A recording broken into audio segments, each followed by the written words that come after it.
Welcome to Real Flix Reviews. We're like a book club for people who hate reading. This month they're doing grab bags, so I picked the movie Magnificent Seven, made in 1960. We bring you movie news, and this week we have Jonathan Charney, James Stevens, Hello. and Brian Preston.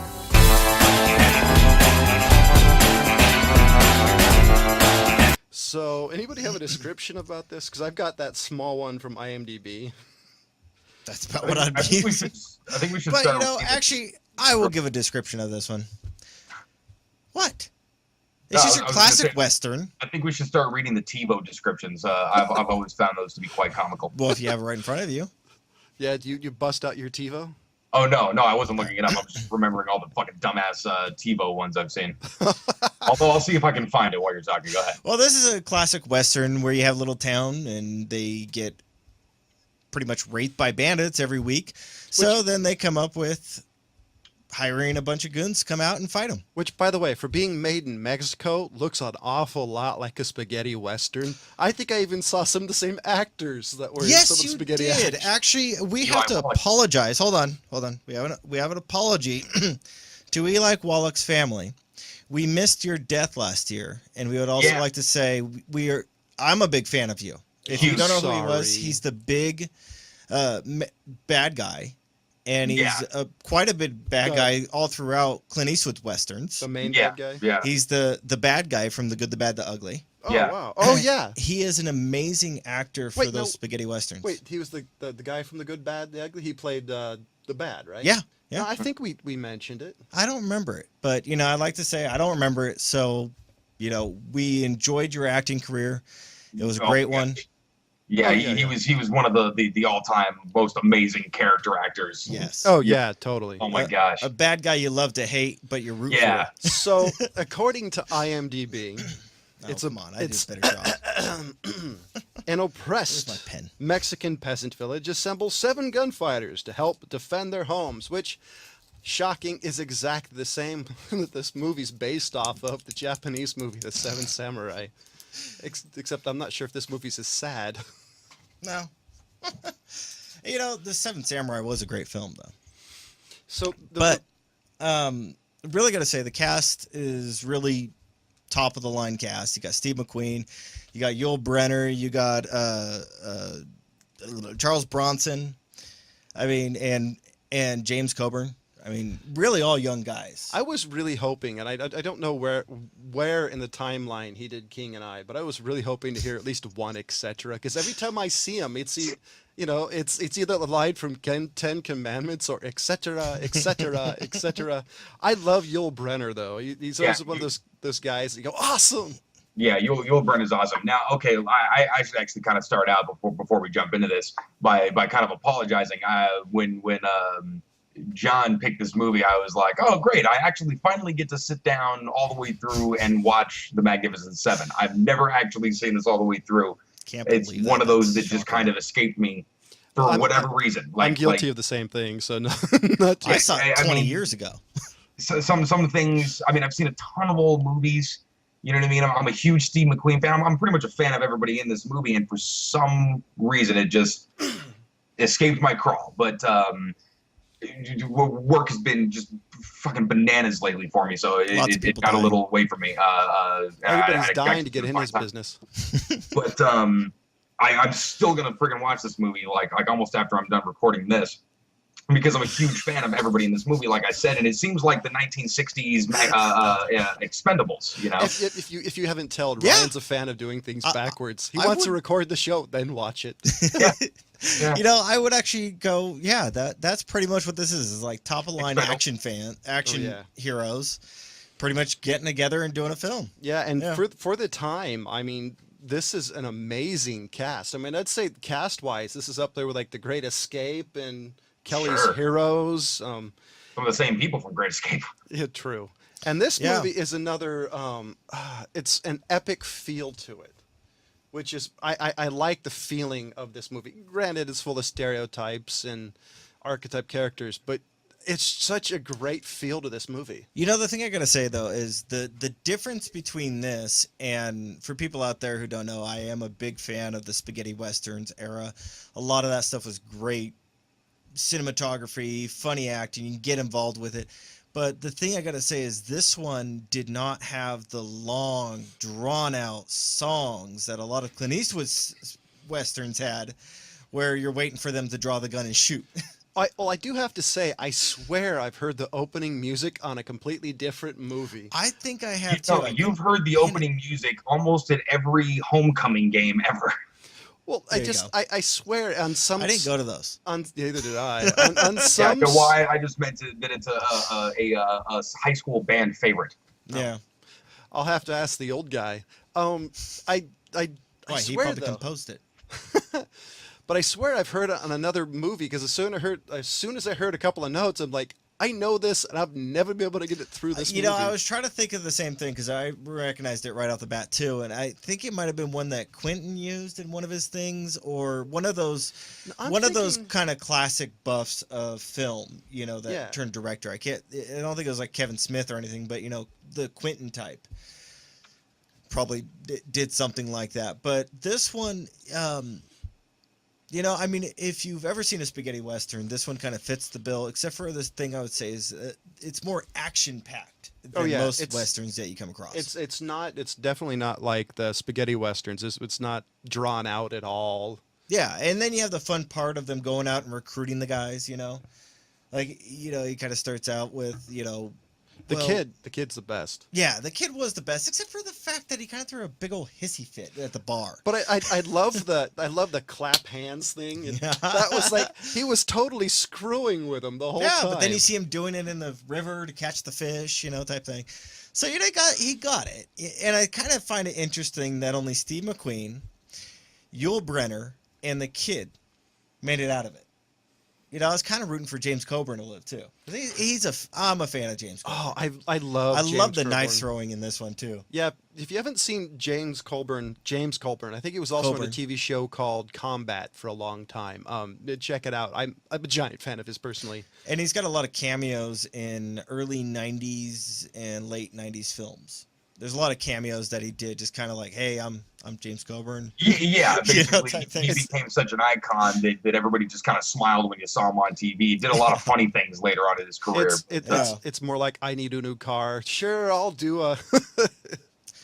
I think by the way, it was really fun. I mean, I was going to say, by the way, if I was him, I'd do the same thing. You want to give me $20,000 to be in 5 seconds? Hell, sign me up. Yeah. Hey, by the way, other movies and shows that Magnificent Seven theme was in was, let's see, Fahrenheit 9/11, The Ringer, Larger Than Life, Moonraker, an episode of Miami Vice, an episode of The Simpsons, and Spaced episode. And they're also used in Marlboro cigarettes back in the day. See, I swear I know it from something else, but I can't. Well, there's a couple of notes that have probably been recycled that just sound so familiar to me. So, man, I really wish you got to see it, Ryan. It was, you're the one person I was excited to see. You know what, man, and I was freaking excited to see it too, man. But everything else got so freaking shitty this last week. My apologies. I'm sure our huge audience was waiting for my. Oh yeah, I believe so. But no, I want to talk to you guys about it though. For sure. I gotta say, for the first time seeing a Steve McQueen movie, he's definitely not the star of this movie. Well, shit. Look at who's here. Well, no, because every movie he's ever in, even if he's not supposed to be the main character, he's the highlight of the movie. Didn't we do Bullet? We do Bullet? Yes, yeah, we did. So that's not your first Steve McQueen movie. No, but I meant bastard. Twisted my words around. What I was trying to say is you said you're first. The first time seeing one of his movies that he wasn't like the obvious star. Like I swear I've seen him in movies where he wasn't the star, but he's such an amazing star. I mean, who's the star? Yul Brynner. But yeah. I mean, you gotta have Yul Brynner be the star of a movie, even if you got Steve McQueen in it. Because I mean, Yul Brynner is. It's Yul Brynner. Yeah, it's like you can't throw him off. And I like the baldness of his head. He just bicked it. Well, I think I don't think Bics were back then, so they straight. Well, that was almost his trademark. Matter of fact, Bics were back then. Matter of fact, seeing him with hair, I always thought was kind of creepy. Yeah, I always thought it was kind of weird seeing him with hair too. Because IMDb has him with hair, and it does. That's not the picture I think of. When you think of Yul Brynner, I think of maybe the Ten Commandments or. you know, the Yeah, look at it with hair, Ryan. I've seen it with hair. It's bizarre. It is weird, but you know, it's that. But you know, huh? Isn't he blonde? I don't know. I feel like Yeah, I've never yeah. seen blonde. So what do you think? We should probably get into more of the story. I mean, so anything that was The more of the story, it's a western. well, true. So it's the more of the story. By the way, that's a great use of English on my part. So I mean, this movie was definitely full of like, I mean, you it's know, not a Kevin Costner. Jeez. what it has about of one-sided characters as most Costner movies. No, I mean Kevin Costner. If you think of his westerns, they actually have a story involved. He's done one. Two. What was? Oh, okay, that doesn't count. That was 30 years ago. Jesus. Oh, what? What was No, the it other- wasn't 30 years ago. Jeez. I actually forgot what I actually forgot And of then you get- Dances with Wolves. I forgot about Oh, that. Wait, Yeah. wait, no. I'm thinking of at least three. Then what was the other one? Dances with Wolves. The Postman. That and doesn't. Open Range. The Postman. Postman was pretty much a western of that his. doesn't really count. Go back and watch it again. I've It does seen it count. like 5 times. It doesn't really It's count. post-apocalyptic Yeah. western. Doesn't really count. It's like calling Mad Max a western. I would almost say Yes. Waterworld would fit the more Oh traditional God, western no, than the no, other no. one. one. You know, What? I will watch The Postman over Waterworld.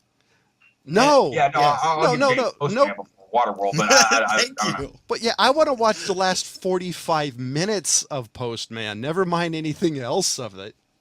Well, that's an incredibly long movie. That's an understatement. Wait. All of Kevin Costner's are incredibly long movies. Yeah, but at least Open Range was really good. True. Yeah. So, But you could take a nap in the middle. so the Yeah, gun. didn't he carry like an 8-gauge shotgun in that movie? Yeah. Jesus. I was gonna say that the gunplay in this was pretty funny. I think you saw some of the Hollywood use of, Jesus. you know, the never-ending ammo. Oh, no. Oh, hold on. Wait, Because I don't think they reloaded. At least I don't remember anybody reloading. Hold on. Let me pull up one of these characters. I changed it. Robert Vaughn. Dude, worst death scene ever. Worst thing. You're just like, oh. And then, drama on the wall. Oh, drama yeah, on the wall, yeah. Drama on the wall. Drama on the wall. I Actually, crumple. when I saw that, my It's like, thought. oh, are you freaking kidding me? When I saw that, my first thought was, "Damn, I'd be embarrassed to die that way." Right? He's kissing a wall, like, you know. It's like he's throwing a tantrum. Oh, poor me. I mean, Trinity from The Matrix gave a better death scene. At least a more holy scene. At least you took more. Yeah. But I think that the gunplay in this movie was, to me, on the verge of being almost forgettable. It's a western. Well, some Well, gunplay is okay, really okay, good. hold on. You know, Not the all of big. it, Are you talking about the big gunfight scene? Yeah, there's a couple of good scenes and bits and pieces in there, but yeah. Because the big gunfight scene, I'm like seeing them like bang, bang, bang, and it's like, dude, you gotta cock it again, dude. You know that's kind of like but that's to be expected of the westerns. Oh, I know. My favorite bit was the beginning. He killed that Mexican guy in the beginning, and Okay, yeah.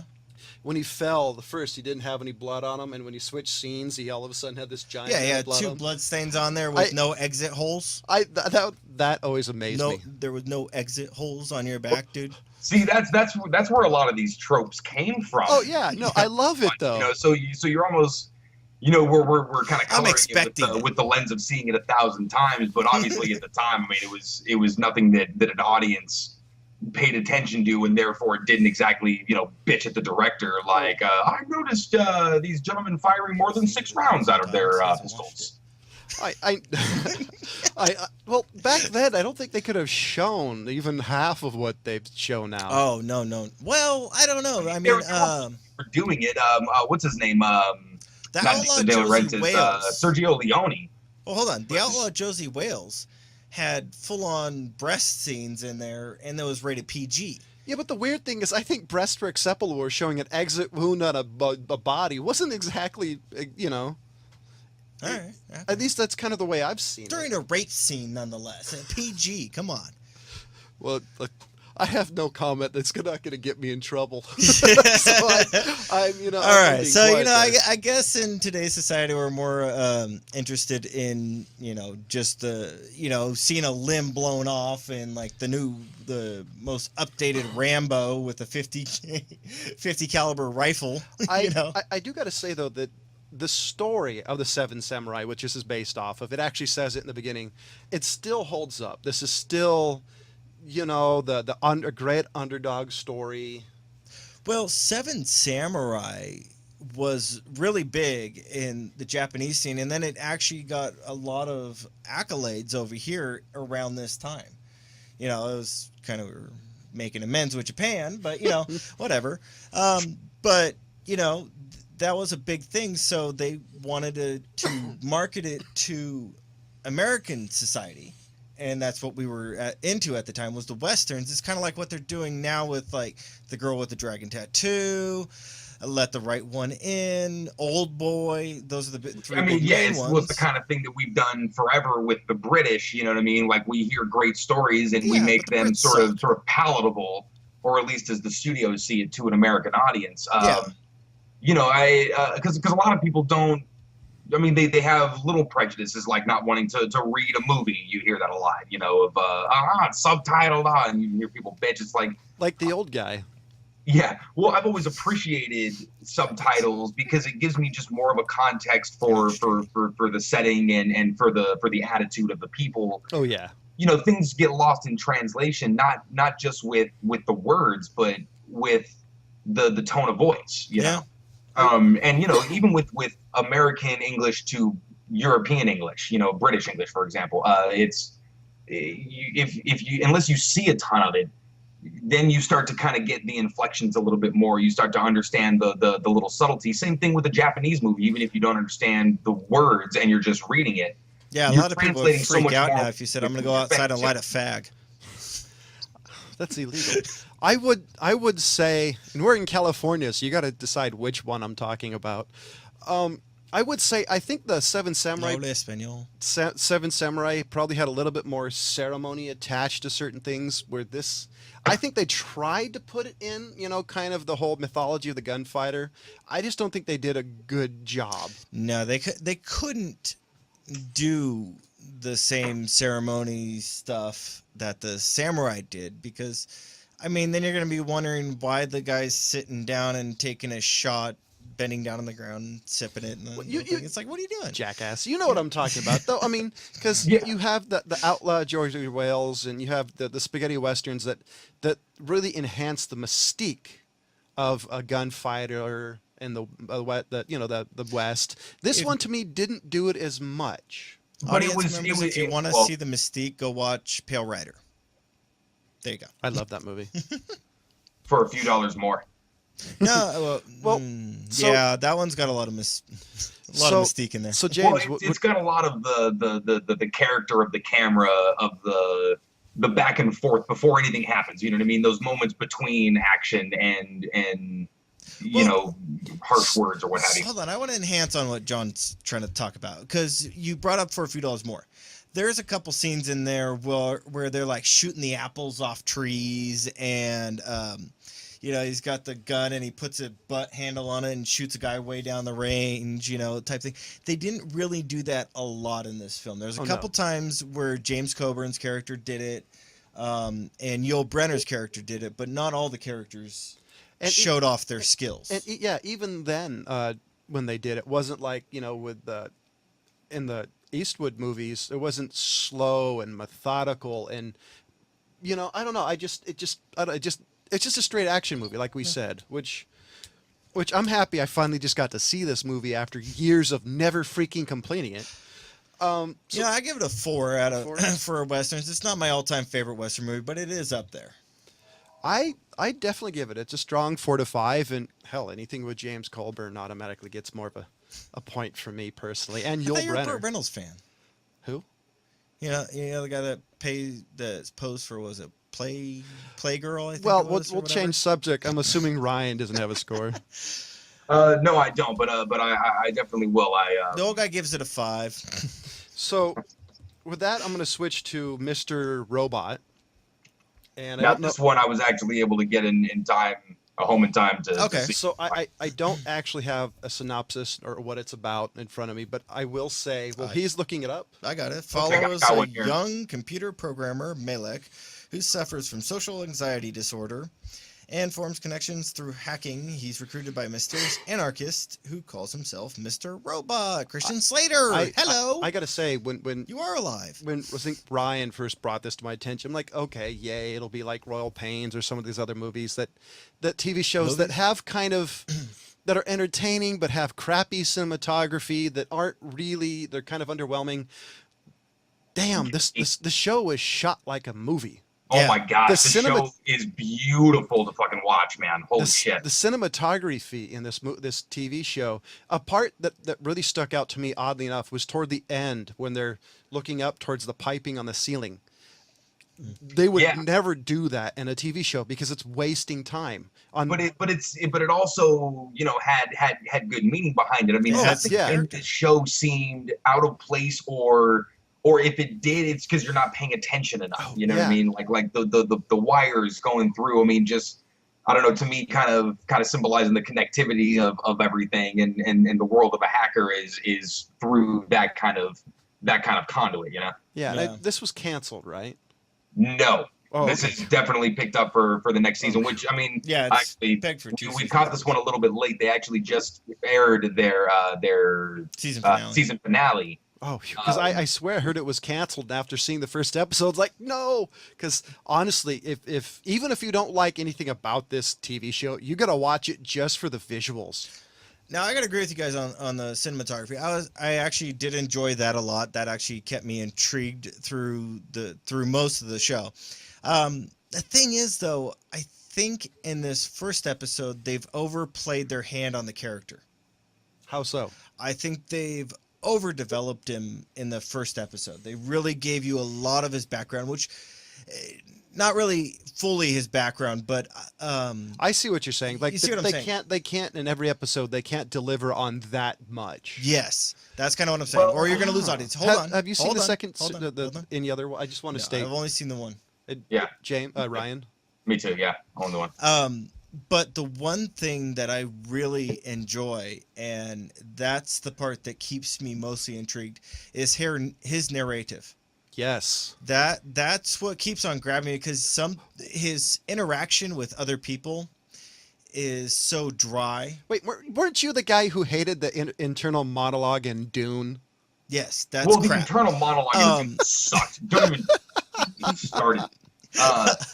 So but no, I totally agree with James about the narrative from Elliot, because especially once you realize the perspective of the narrative, where he's kind of talking to a delusion, and we are the delusion as the audience. You know what I mean? We're getting an insight. Not only there, it's almost giving the perfect reason for hearing his inner thoughts. And you're almost breaking like the third wall. No, I want to point this out. Fourth wall, because what they're talking about is, if you haven't caught that's what's going on by the end of the first episode, I love how he says internally, you guys are seeing this too, right? Yeah.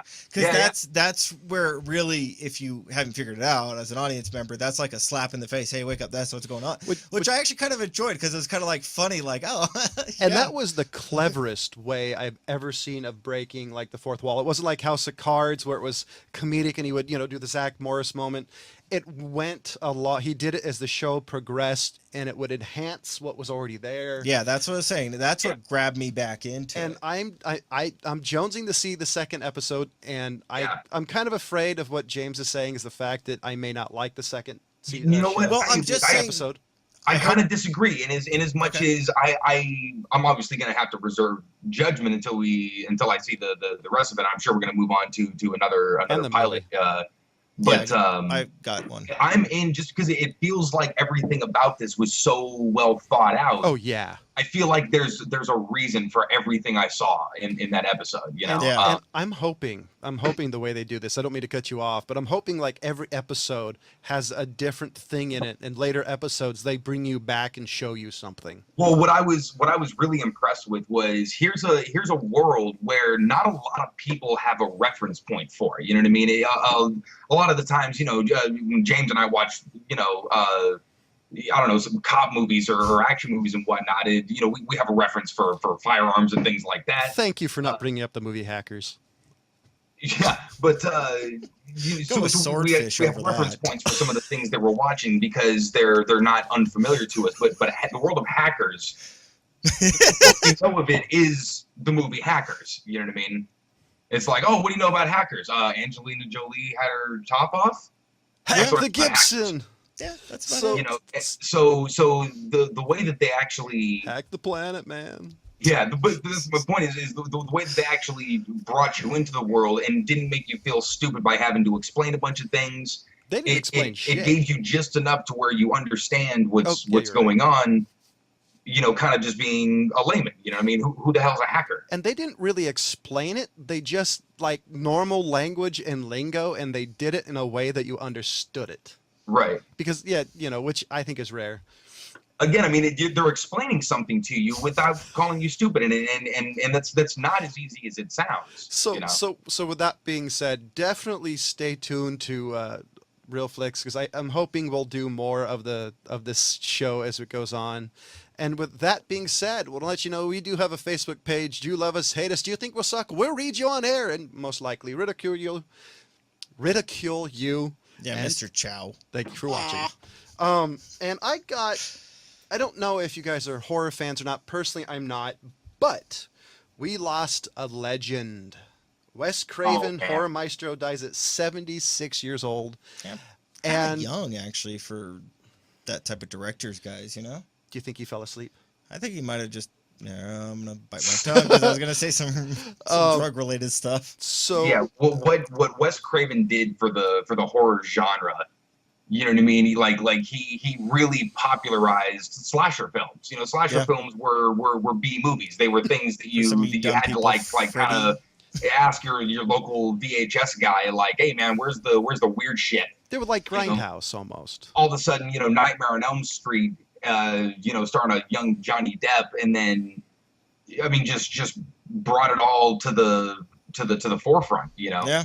And then he just nailed it with New Nightmare, and then changed the game with Scream. I mean, everybody remembers Scream, 2 through 14, but Never watched I think people kind of overlook how bloody good that first movie was. Oh yeah, no, I don't think it holds up as well as it did, but I mean, it's a product of its time for no, sure. totally. But But you had at the same That's why I time, never watched it. it's like a Western, and it's a window into that time. oh Yeah.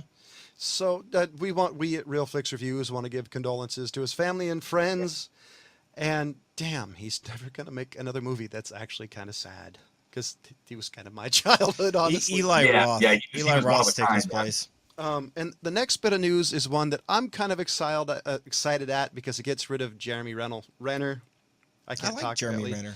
Well, Matt Damon says the new Bourne movie is about a I didn't like him in that. post-Snowden world, which a combination between Matt Damon's Jason Bourne and after Snowden, I think is going to make a great piece of cinematography. I think so too. Well, I mean, in as much as I think I remember seeing the same piece, or maybe from a different source, but basically said that they kind of needed to wait for the world to change a little bit. You know what I mean? As opposed to kind of telling sort of the same story. Mission Impossible. Now you have these new elements to go with it. The same way Mission Impossible started out real lo-fi in the 90s. And then next thing you know, everything's, hackers and Simon Pegg and, So crazy. I can't wait to see it. I mean, I obviously like the last one, but Jason Bourne is still my favorite character when it comes into this universe. The first three of those are the most fucking pitch perfect spy movies I've ever seen. And in the what the hell have they run out of ideas? Disney is going to make a Jungle Cruise movie based off the ride. After Tomorrowland, you didn't see this coming? Well, Tomorrowland wasn't that bad movie, though. Did you watch it? I refuse. No, it's actually worth a watch. Well, let's see. So they've made a haunted house movie. You Which watch Goldmember, I'll watch that. Fuck you. I don't cuss on the show, but that's it. So here's the problem: is they made a haunted house movie which sucked. They're remaking it. Eddie Murphy killed it. Yes, They made they're gonna make a Jungle Cruise movie. what else have they made into a movie? Oh yeah, Pirates of the Caribbean. I'm waiting for them to do Small the World. First one of those I must have seen 4 times in the theater. That movie was awesome. Hey, I got a perfect idea. It's a Small World, the horror movie. Yeah, with Eli Roth having the little children come and slaughtering everybody. And that river is actually blood. I would pay to see that, just to see those, na, na, na, na, na, you know, little animatronics start chasing wide-eyed you around, demon killing dolls. you. Yeah. All I can think of is the one of the final handful of panels with Dark Knight Returns. and another one. And another one, the King of Mumble, Benicio del Toro confirms he's going to be in the next Star Wars movie as a villain. I mean, well, that should be interesting. Well, what was he just played some freaking bizarre character in something, and it's gonna. He was in the Collector. He was in the Guardians of the Galaxy. He was Guardians of the Galaxy, right? As the Collector. So I don't know. I love when Benicio del Toro gets weird. You know, I mean, it's like Gary Oldman playing Drexel Spivey in True Romance. You know. Yeah. I'm just glad you can understand him more. That's my only thing. Because he's been around, you know, Los Angeles enough that he's starting to, you know, kind of pick up a couple things. Well, I just thought it was funny. Like, I've seen people with interviews with friends of his, and they call him the King of Mumble. It always made me laugh. So that's so we're coming up towards the end of the movie, the end of the show, and next week is his pick. So I'm gonna go for a blast from the past in 1986. Ooh. Really great film by Kurt Russell playing Jack Burton. Ooh. We are going to be doing Big Trouble in Little China. Sweet. I've been wanting to watch this movie again. I literally, it's like, I'm going to watch this, but I've been waiting. And so that's what we're going to be watching this coming week. And the show that I picked is a Netflix original. It's called Narcos. Oh, and yeah. Okay. This one is pretty much, you know, telling the story of Pablo Escobar's rise to power. Ooh. And this should be a bloody. You know, I've actually followed the history of this from what I've seen so far. I'm already in like episode 3, but it's really spot on. It's one of those that just grabs you. Ooh, so yeah, look forward to that one. Yeah. Looking forward to that one.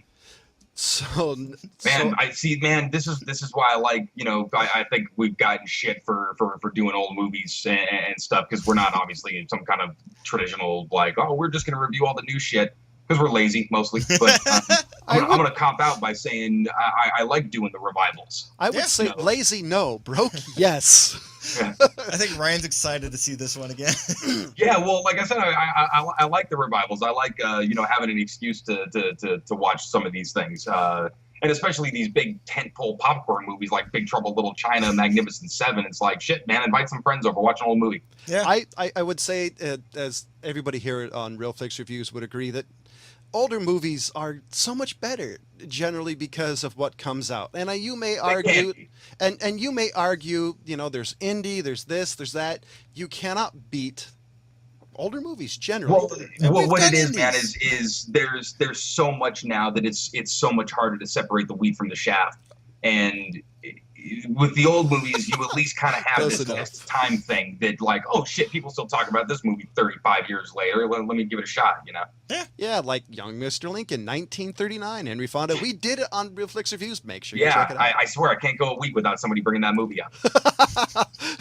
What friends do you hang around? I was being sarcastic. I was hoping you cat. weren't. So I gave the movie Magnificent Seven a 4 out of 5. James gave it a 4 out of 5. Ryan said, I'm going to go home and watch it. No, he is home. He's going to watch it. Close enough. I take your recommendation. And next week we're doing, what was the TV show? Narcos. And as always, thank you for watching.